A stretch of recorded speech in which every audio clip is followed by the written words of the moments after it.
Hello, hello, hello. Welcome back to Joe Daddy's Garage. It is Monday, May 29th, 2023, Memorial Day. Now, let me just start off by saying that all of the soldiers, airmen, Marines, anybody who died serving our country, I salute them.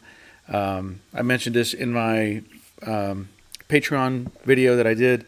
There were a lot of us that were Cold War soldiers, meaning we never saw combat, never had to go defend our country or our freedoms. And it doesn't mean we weren't part of the process. We trained, we did all the things we were supposed to do, and to help keep America safe in that respect. But there were many, and you can go back over the course of many wars and conflicts, many who did lose their lives. And some lost their lives in direct combat, some lost in indirect combat. So even those who were part of the process. There were soldiers who died working on equipment, trying to keep everybody up and running in the process as well. And it's pretty amazing.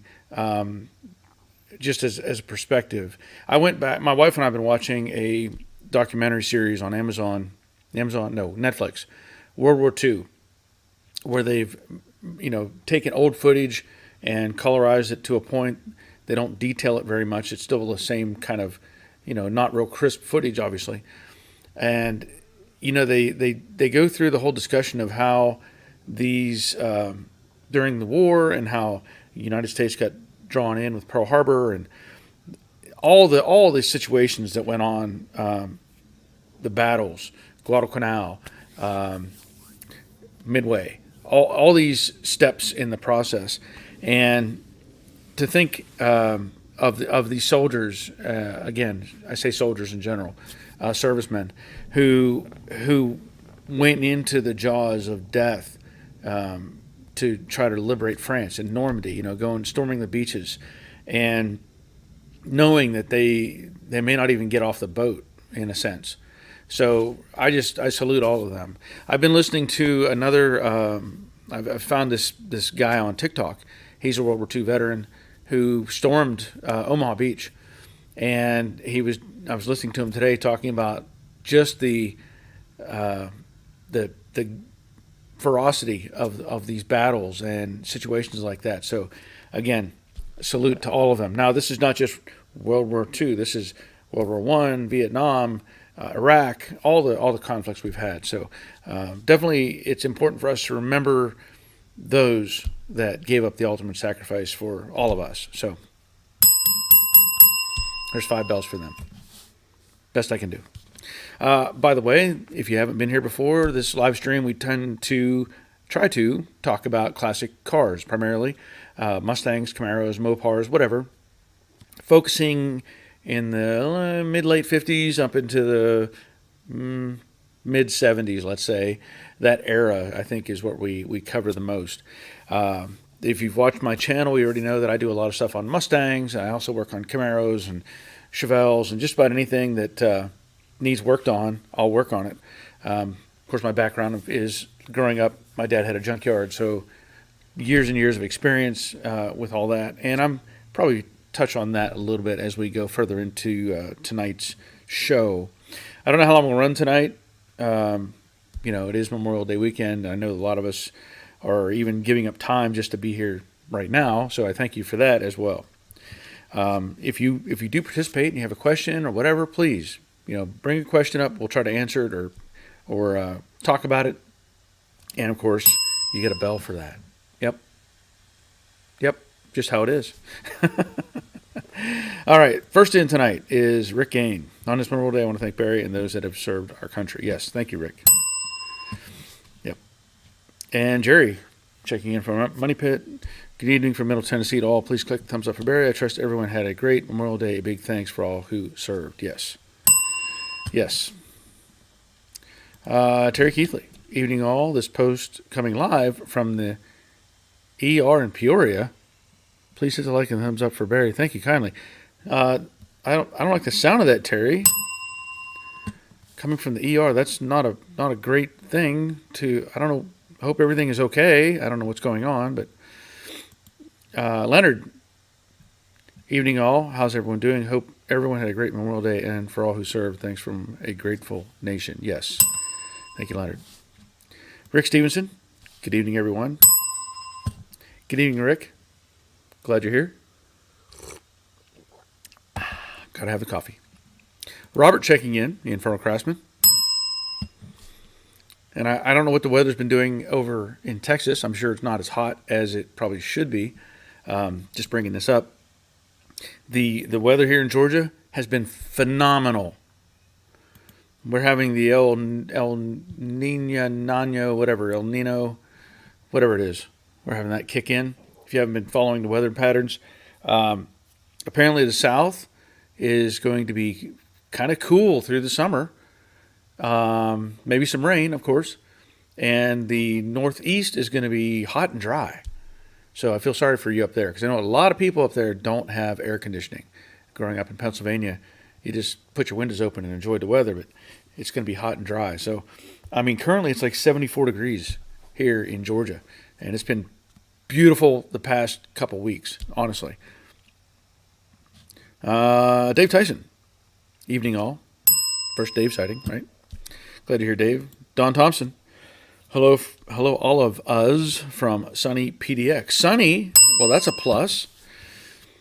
Yeah, I hope. I don't know where you're at on the on Betsy, but I'm hoping you've got things figured out. I haven't been able to help you much. I know, and you were asking me some questions, but I hope you got Betsy figured out. Nandu, hello everyone. Hello Nandu. Glad you're here. Dawn's thumbs up for Barry and a clap to those who served. Yes. Thank you, Dawn. Harvey checking in. Hi, Barry. Great to see you on this Memorial Day. Well, glad you're here, Harvey. Enjoyed having your son visit. That was a good time. I hope he enjoyed himself as well. And I also must say, look at this, everyone. I got a Rally Cat Garage Edition phone holder. Yeah. Maybe this will be on Etsy soon. Thank you for that, Harvey. Chris Greenaway says hello. Whoops. There you go. Glad you're here, Chris. And he says, my grandfather will be graced with a flag today, although he made it back, he never was the same. That is another unfortunate thing about those that have served and gone to combat. You know, we had people we lost in combat, right? And I know that there's memorials in other countries. You know, there's massive graveyards in France and, you know, different places of U.S. servicemen. But we also tend to forget about what that did to our people, how it affected them. You know, I have a cousin. He's more like an uncle to me. He served in Vietnam, and he tells me to this day he still can't sleep through the night. After all these years, he can't sleep through the night. And you know, there's a lot of trauma involved with all that, and we tend to forget about it, I think. So, thank you. I'm glad your grandfather will be graced with a flag today.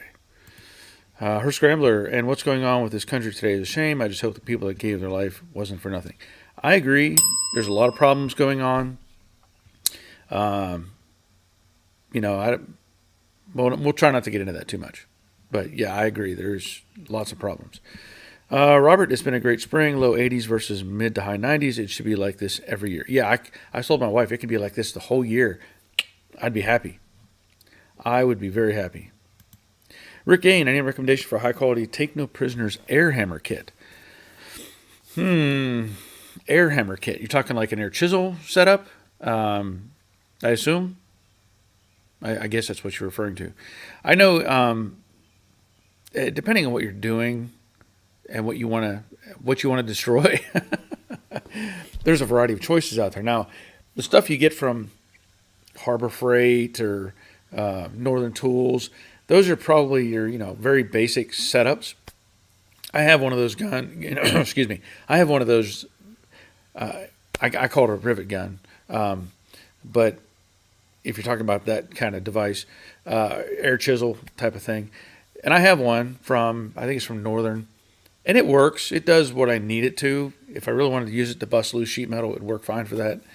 But there's different levels. So I know with aircraft stuff, we have like a basic gun is like a 3X or something, and that's just a power rating. So the higher you go on that scale, the more powerful it is. The biggest gun I've operated on aircraft is a 9X gun. That thing, you better be very careful operating it because it will hurt everything. Can't say how dangerous those things are if they're not in the right, trained hands. But depending on what you're doing, probably something from Harbor Freight or Northern or even Amazon probably has some decent kits out there. That is not a tool that gets used, let's say, daily in most cases. It's usually kind of a one-off situation where you're trying to do that sort of thing. So I assume that's what you're looking for. Let's see. Robert says, Rick, the Harbor Freight Chief Air Hammer is a beast. They also carry made in the USA attachments for it there. Okay. So there's an answer. Awesome. Lynn, happy Memorial Day, everyone. Perfect weather in Western PA. Heading out on the Harley. Just wanted to drop in and say hello. Glad you stopped in, Lynn. Chris says it's 83 degrees in Canada. That must be pretty nice, honestly. I mean, it feels warm, I guess, for Canada, but compared to what they're suggesting we're going to be getting, I don't know. Might be rough. Let's see. Her Scrambler, Barry, what is the procedure for me to redo a base coat, clear coat paint job? Have a couple spots in my bodywork I can see, and it is wrong shade of red. Any advice would be appreciated. Ooh, that's a tough thing to deal with. Okay, so you're probably going to get a variety of answers on this. The main thing I run into with bodywork, the main thing, and I've told people this many times, you need to run your body filler out almost over the entire panel, to be honest.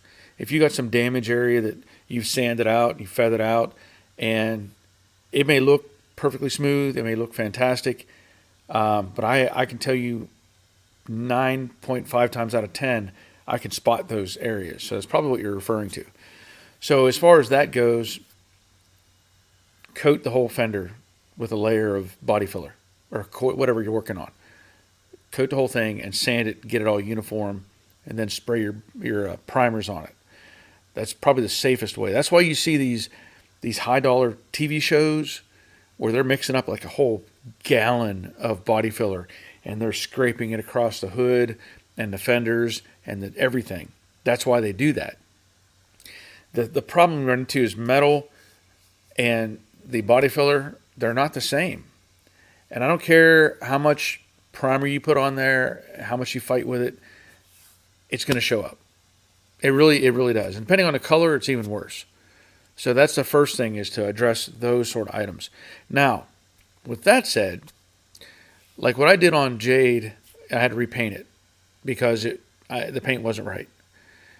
So depending on how much paint you have on the vehicle, so if you have a couple layers of base, a couple coats of clear, of course there's other materials in there. My PPG rep has told me, and I can't tell you the thickness. Dawn's going through this now. I can't tell you what the thickness maximum is, but I've always gone. He's told me clear coat is like your perfect base. If you can sand all that kind of nullifies everything else underneath it. If you get it all flat and back to zero, go back with paint on top of that and then clear coat. That's what I've done in the past. That's what I did with Jade. I found flaws on Jade that I didn't like. I really sanded the whole vehicle, kept the clear coat that was there, but smoothed everything out and then reshot it.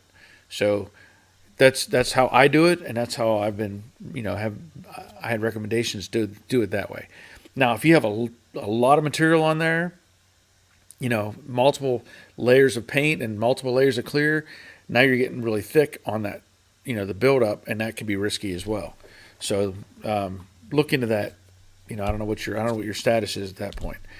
And as far as the wrong shade of gray, again, for the most part, if you have clear coats or a clear coat that's nice and smooth again, you should, I would say you should be able to come back with your color, but you yeah, you may end up wanting to do a sealer on that. And I get kind of hesitant on sealers myself. I've had problems in the past, so I've kind of shied away a little bit from the sealer stuff. Um, Depending on how far off the red is, I don't know if it can be addressed going right on top of the clear coat or not. So hopefully this gives you some ideas of what may or may not work.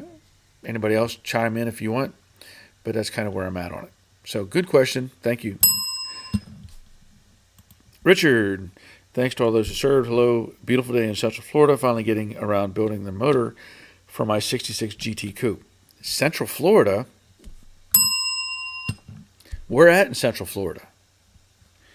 Because that's something else I want to talk about. There's a trip planned. A trip planned. Me and Robert, the Inferno Craftsman, are going down to Florida, and we're going to drive back a motorhome. I finally found a motorhome that's going to suit our needs for the potential probably next year. I don't know if we'll do any this year, but next year doing the road trip thing where I try to help people with their cars. I'm trying to build that up, get everything ready for that situation. And we managed to work it out and find a motorhome that my wife and I both like. So that's a big plus there.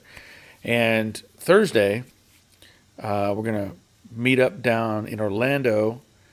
The dealer is going to pick us up, take us to the dealership where the motorhome is. We have to go through a 2-hour orientation, some sort, talking about this switch does that and that switch does that and don't touch that type of thing. And then we're going to get on the road, and that's out of Fruitland, Florida. So I don't know where you are in relation to that, but we're be in Fruitland, and we're going to stop at NPD. Yeah. Yep. I'm going to have to call them, let them know we're coming, but we're going to make a stop at NPD, shoot some video along the way. In fact, I've already gone out and picked up a dash cam.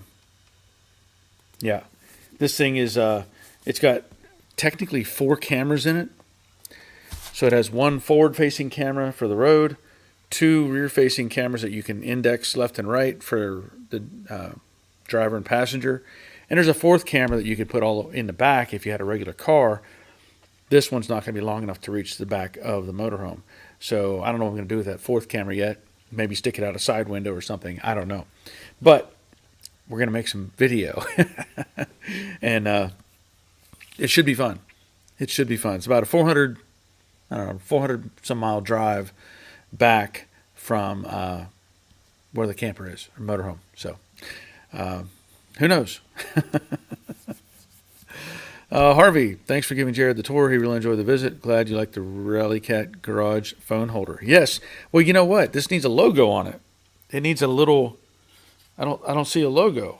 Kind of disappointed. I was hoping there'd be something on there. Rallycat Garage. I guess I could take a Sharpie and write that in myself. And then put a number on it, like this Rallycat Garage number 1, Rallycat Garage number 2, so they're collectible that way. Yeah. Chris, he served the Japanese campaign, was a POW, one of the prisoner camps in over the bridge of the River Kwai, returned a few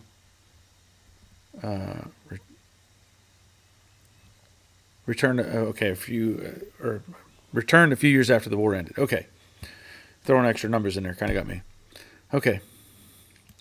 Robert, when I was living in Hawaii, they would always have guys at the Arizona Memorial that was there, and you could talk to them. Sadly, those guys aren't around today, but I'm glad I got to talk to them there. Yes.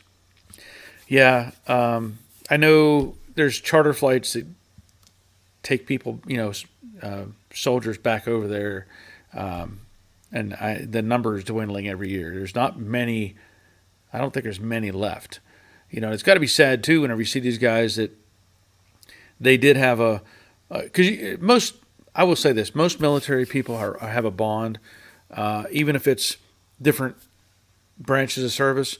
Now we may argue with each other and make fun of each other in different ways, but generally There's a bond among servicemen, and so those guys that fought in those wars and lost friends and even family, and then they would take them over there to let them do a reunion type thing and that sort of stuff. And as those numbers dwindle, it's got to be really rough on those guys, really rough that they're losing their fellow soldiers.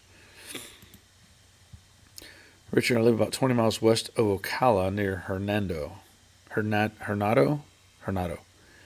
Yeah, I don't know where that is exactly.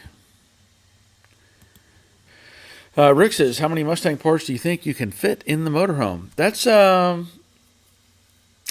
good question. I don't know.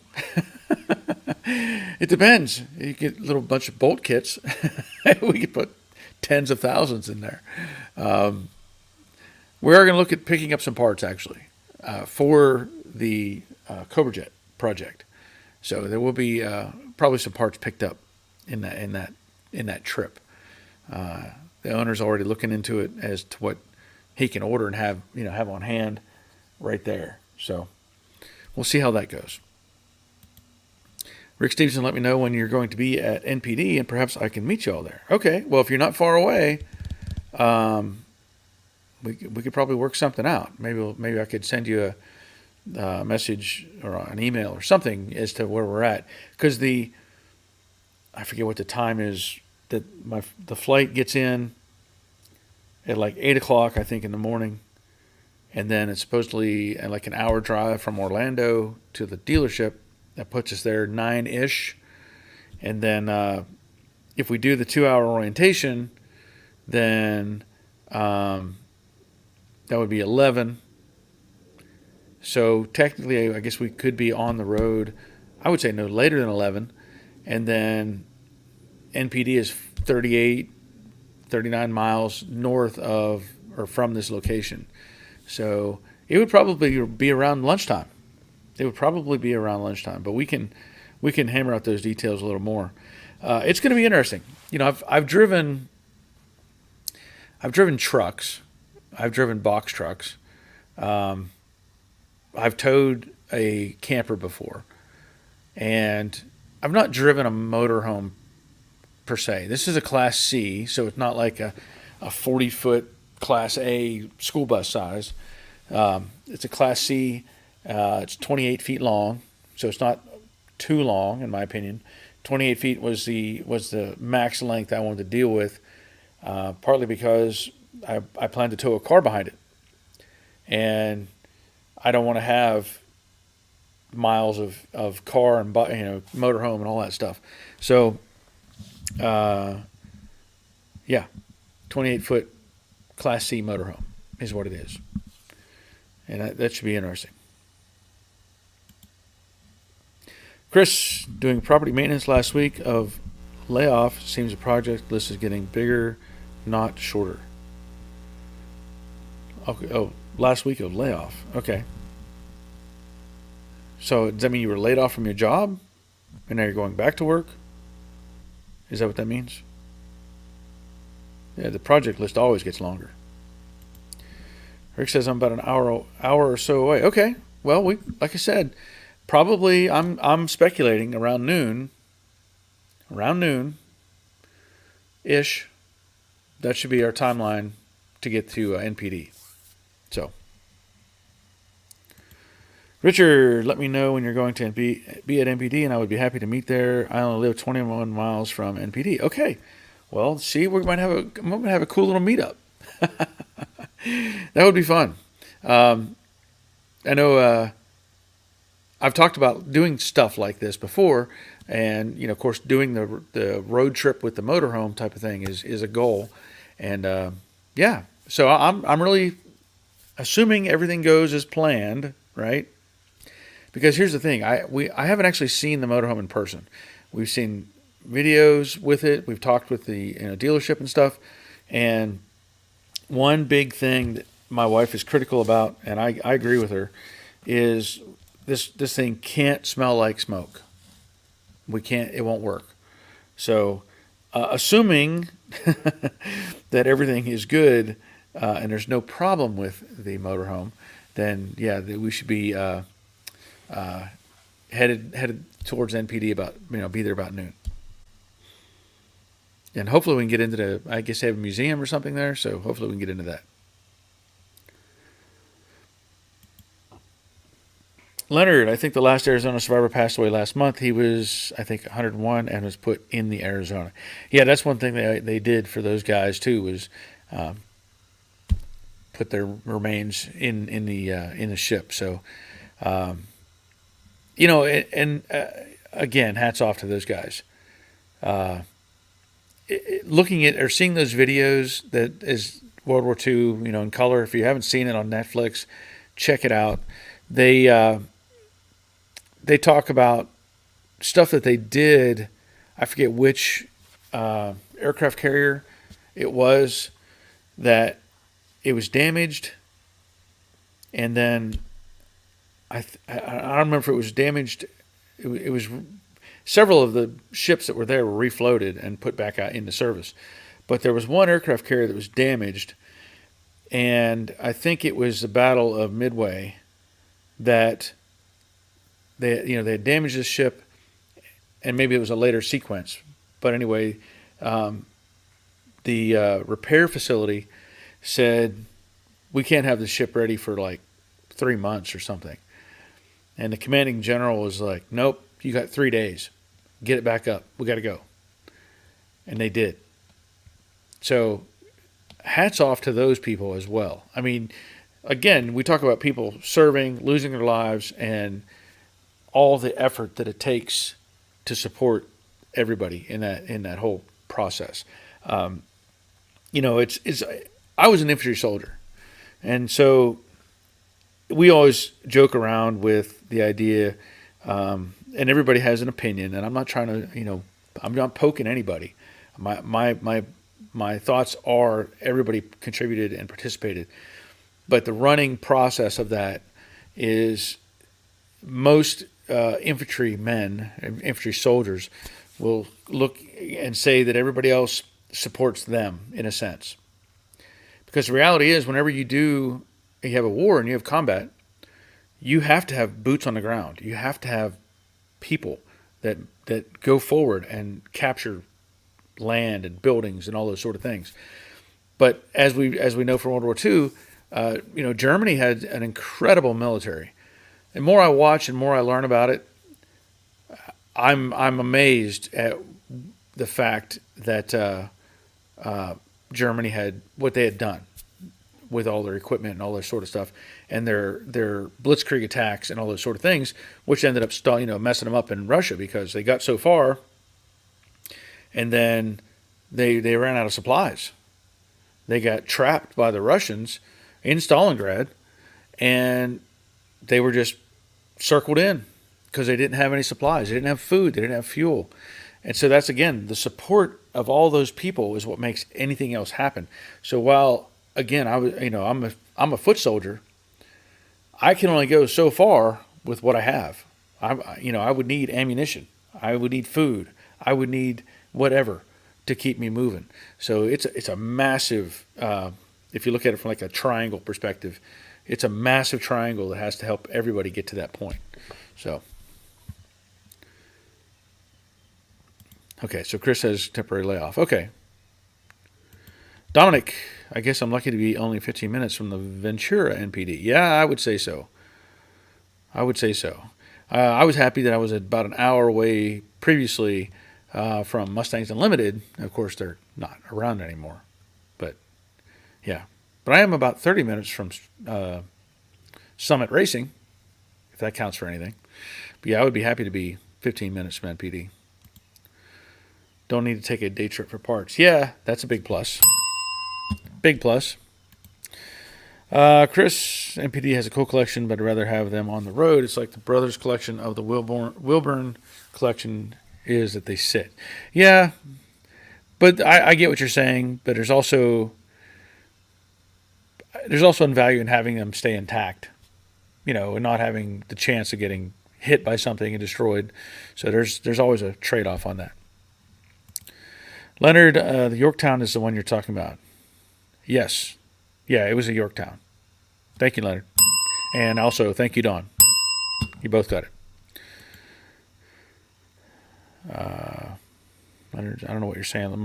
My senior chief is Leonard was saying. My senior chief in the Navy was on the Yorktown during the Battle of Midway.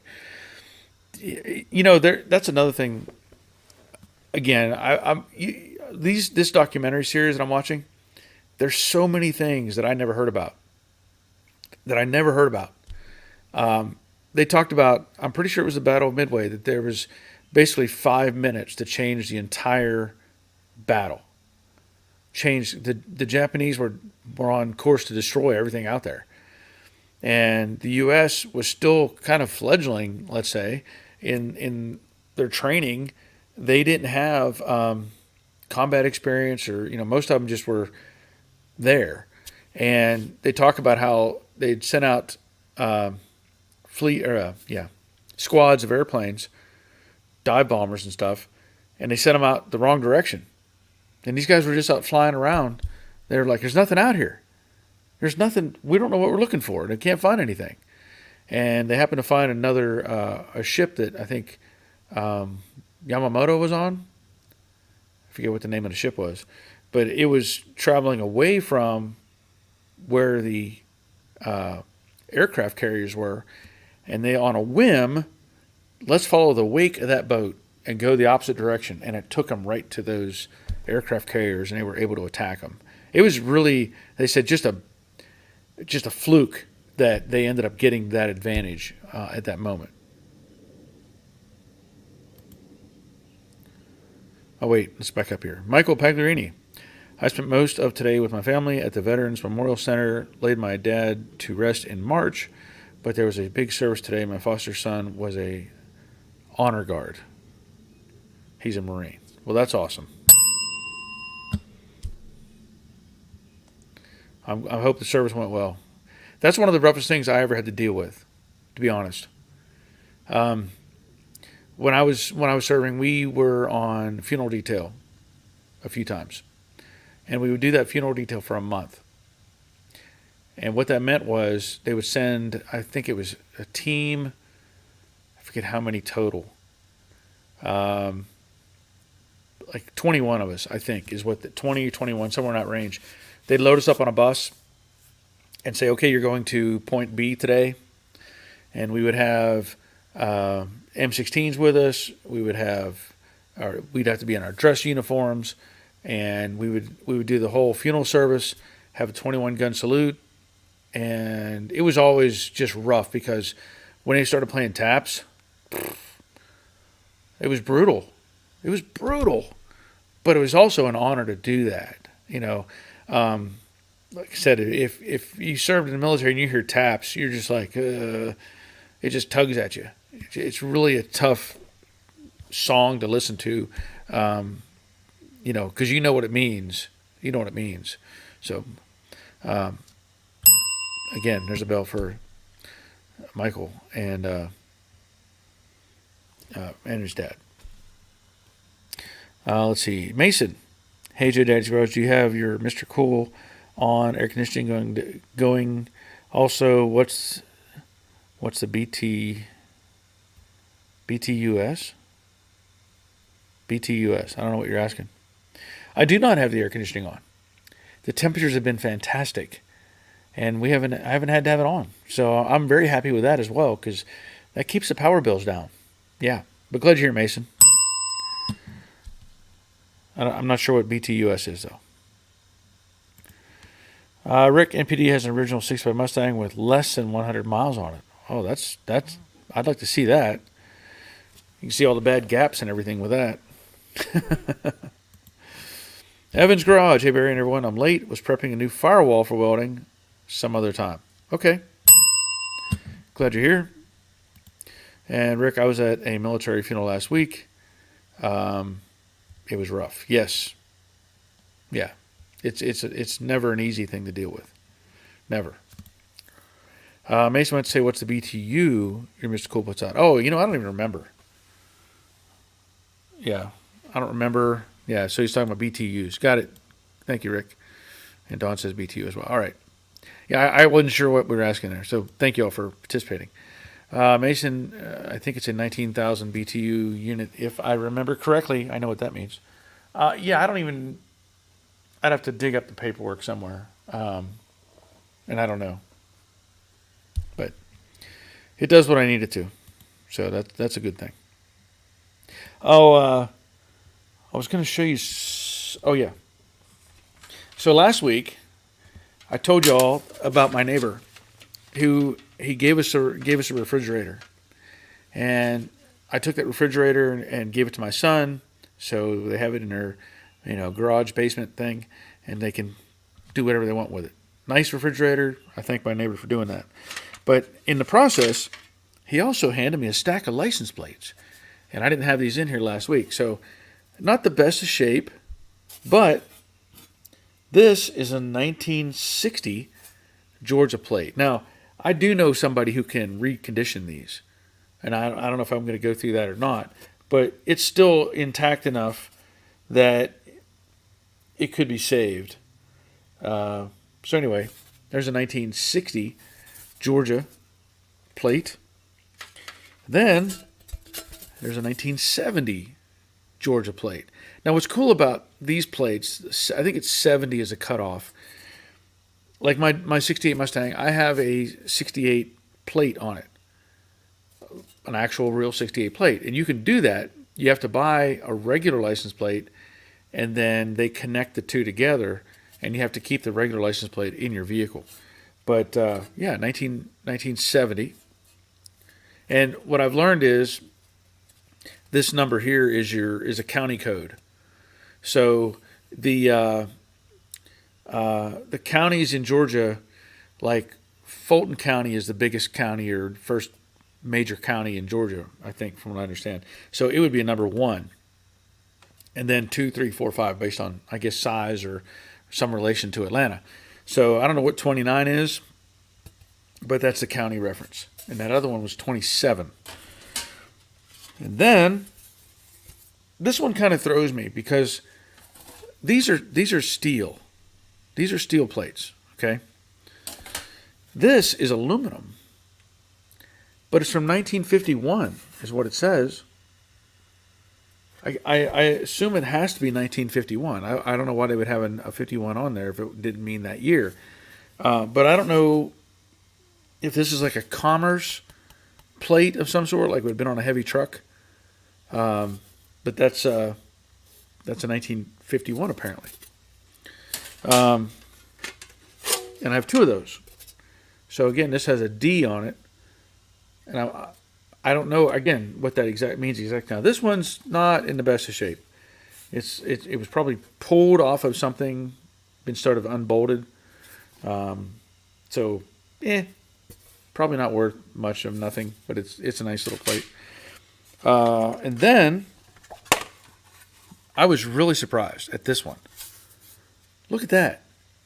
1959 Ohio, and that's in fantastic condition. I honestly don't think this has been restored because it has witness marks where the bolts were. That's a really nice looking plate, and a 59. That's pretty incredible. That's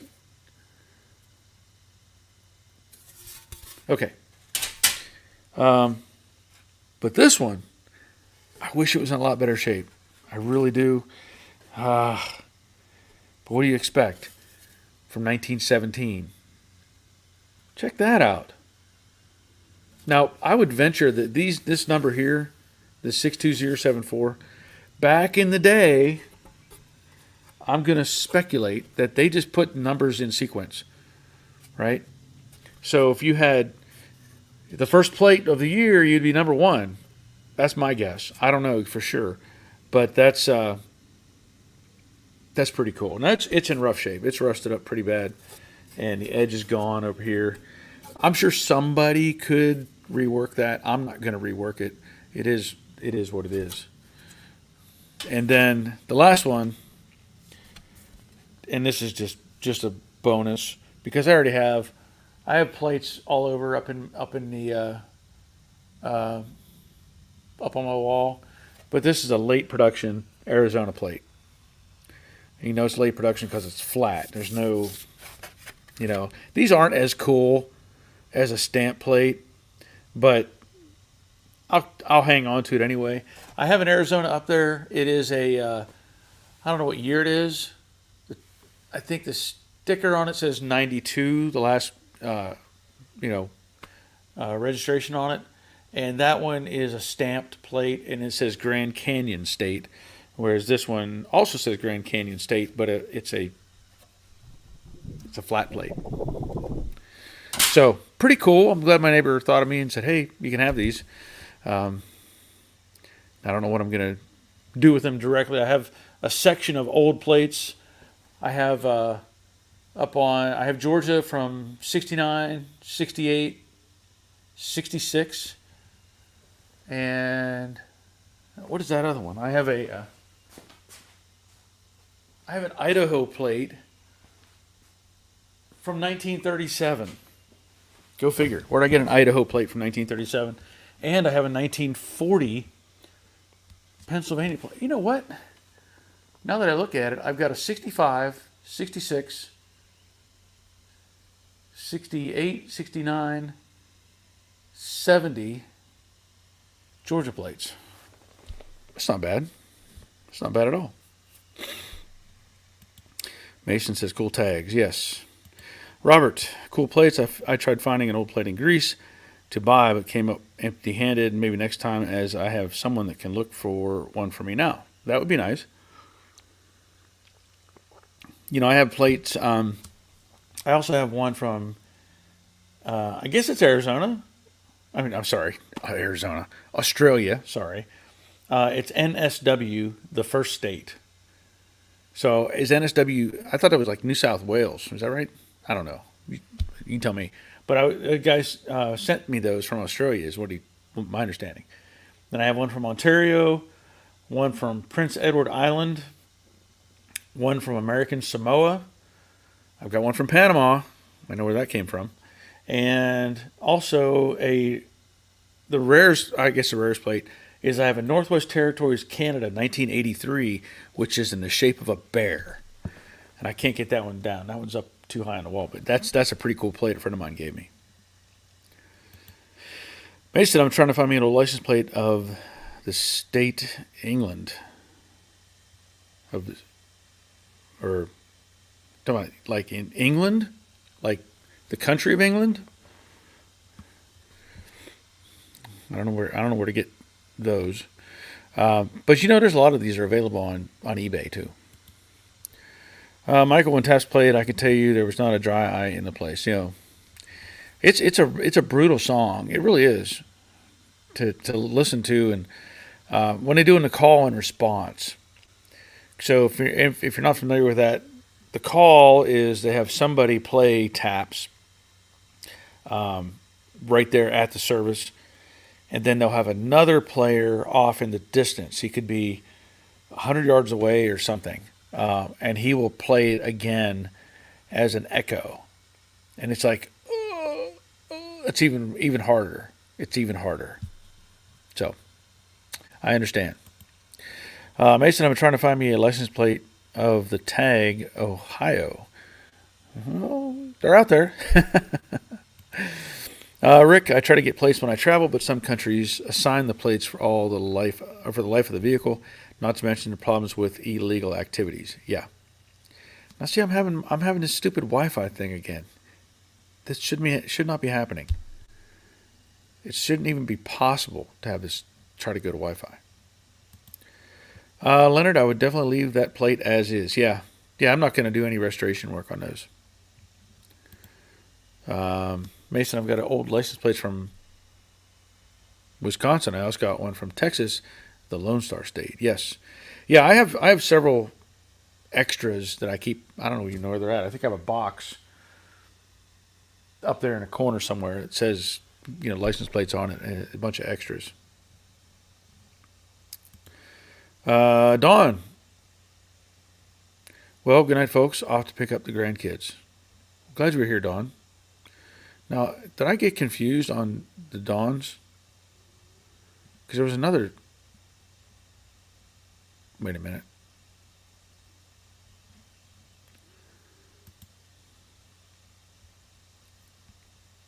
So is Don Thompson and Don's Manufacturing? Is that two different ones? I don't know. Because I thought I was talking. There is another Don. Okay. Because I was talking about Betsy, and I thought that's who I was talking about because it's PDX, right? They're in that same place, right? Am I wrong? Rick says, what type of plate do you have on the Model A? It's a Georgia plate. It's a standard stamped Georgia plate, and it says PAPS 31A on it. So my grandfather was known as, I just called him Pap all my life, and so it says PAPS, PAPS 31A. And then I went and put a little apostrophe on PAP. So it says PAPS. So a little apostrophe on it. Not that anybody would notice or care about it. Robert says might be his regular account. Yeah, it might be. I'm assuming it is. I don't know. Okay. Or Dawn from the or Dawn from the Cannonball Run. Yeah. The plan right now, you've probably seen the latest videos, and I must say, I've been stressing out over how YouTube has been performing and my videos have been performing, and I know part of it is on me and how I do things.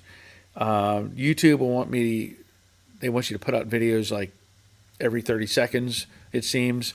They want that push constantly, and it's hard for me to do something like that.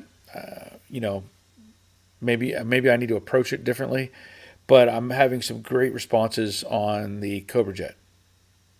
I've made 3 videos that are long. I say long, they're at least 40, 45 minutes, 48 minutes. And the result of that is the watch time that YouTube gets out of that.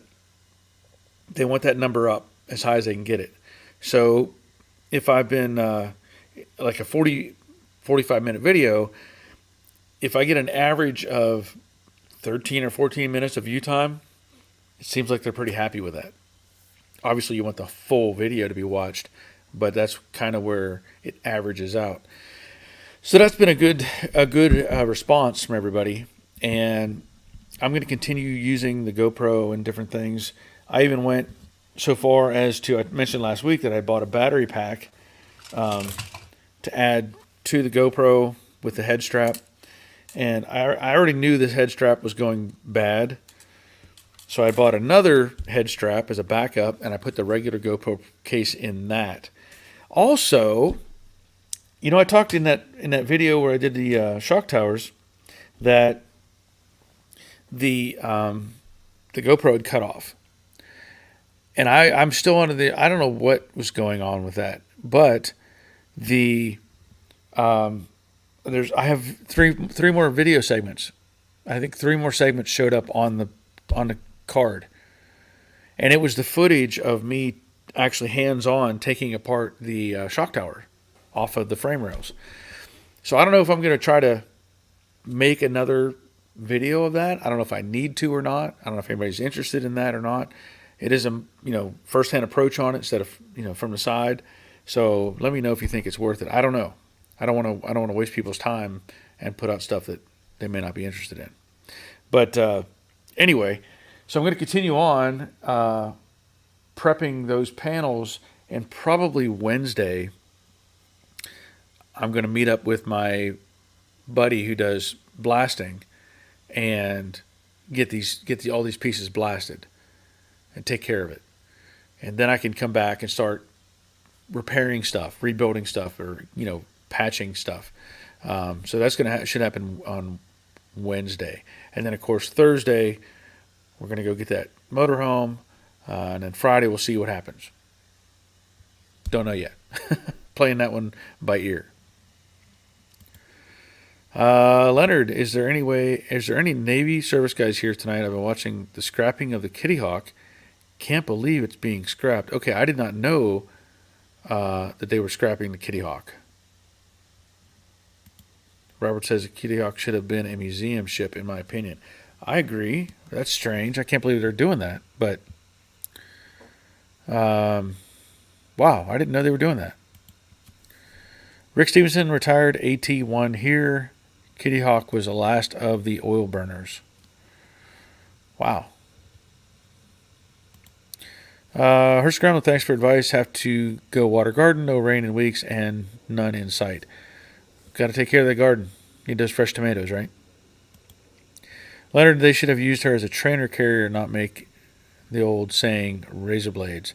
Yeah, yeah. That's. I didn't know they were tearing it apart. And Robert says he sent the Kitty Hawk to Brownsville a few months ago. Well, that's disappointing. That is disappointing. So let me think. There's not much else going on. Today was kind of a slow day. Just hung out. Didn't do much of anything, honestly. Just enjoyed the weather, and that was about it. I do have a few things I want to address again on these the shock towers. I guess you probably maybe you saw the video I put out on the on this Bauer 90-degree 4.5-inch grinder. So I did it on my other channel, and I like it. I do. It worked really well. Looking forward to using it more. But I'm going to be removing some other pieces off of those shock towers. And then I think what I'm going to do to preserve the VIN numbers, because I don't want any blasting media to hit those. I don't know how rough it's going to get on it. I think I'm going to weld strips of metal on top of the towers where the VIN numbers are. Don't want any problems with that. And I can grind those off later and it'll be fine. So I'd rather hand strip those out than to have a rough, sandblaster hit those. Got to preserve what we can. And I guess, I don't know if y'all saw, I don't know if I can turn this or not. Let me see if I can turn this little camera up here. Yeah, that light gets in the way. Okay. So I did set the side on the jig, just clamp things in place. Wanted to see how it looked. Kind of helps to get a perspective on it. And it looked good. I mean, it lines up where it should. And of course, I will be taking the rocker panel off, and the outer rocker, and addressing transfer of that later on. But I think the plan at this point is to get the side, get everything in place. Obviously, I'm not going to do any welding until I know everything's lined up, and I may even make some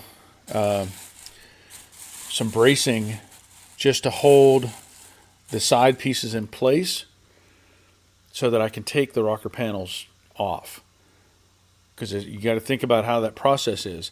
I always talk about test fitting things, and I don't want to take off the original rockers and then remove the new stuff off of the major sheet metal pieces.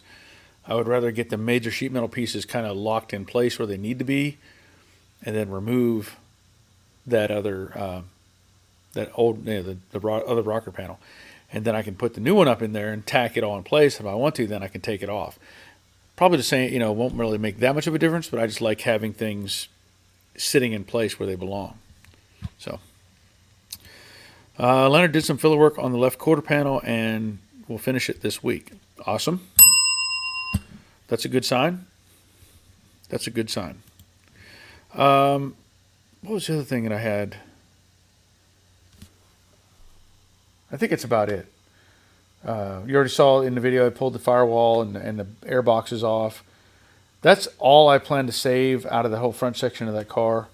I don't know what else may be of any value in the process. Obviously, I'm replacing most of it with new parts anyway. So we'll continue on with that. But I'm probably going to cut this short tonight. Still nice weather out, and I know that it's just kind of slow right now. Don't have a whole lot to bring up in the discussion. So I'll probably just call it a night. I do want to again thank everybody for being here, and obviously we're going to talk about remembering those that passed away in the service of our country. So salute to all of them, and I hope you have whatever's left of your Memorial Day. I hope you enjoy it. Sorry, Leonard says, when are you going to split the firewall? That'll come later. That'll come later on. I got to get the old one cleaned up and figure out where my cut lines are going to be. So yeah. And then Evans, your test fit mantra saving this weekend. Firewall and Kyle end up great until I test fit up export brace and realized everything needed to shift. Wouldn't have noticed if I hadn't fit export. Yes. Michael, are you trying to save old metal for date codes? Yeah, pretty much date codes, and just the old metal in general. So stampings, stuff like that. Trying to keep all that intact as much as I can. But anyway, I'm going to call tonight. And like I said, hope everybody had a great weekend and have a great week moving forward. And that'll be it. So I'll be back next week, whatever that date is, June something, obviously. So I look forward to being here with you. And until next time, take care of yourselves. See ya.